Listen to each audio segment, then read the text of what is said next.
वसंताच्या आगमनाबरोबरच नवा उत्साह, नव्या आशा आकांक्षा निर्माण होतात. मंडळी, चैत्र महिन्यात मराठी वर्षाची सुरुवात होते. आपल्याला सगळ्यांना माहितीच आहे. गुढीपाडवा. सगळं वर्ष सुखात जावं म्हणून हा पहिला दिवस चैत्र शुद्ध प्रतिपदा, गुढीपाडव्याचा मंगल दिवस.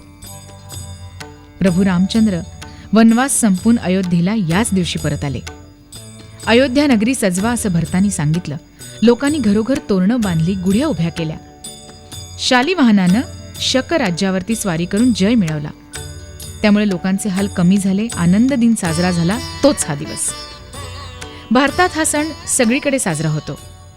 काठीच्या वरच्या टोकाला चांदीचं किंवा तांब्याचं पात्र उलटं ठेवून त्यावर सुंदरसं रेशमी वस्त्र, सोबत कडुलिंबाची फांदी, साखरेची गाठ घालून माळ घातली जाते. हीच गुढी. धर्मशास्त्रात त्याला म्हणतात ब्रह्मध्वज.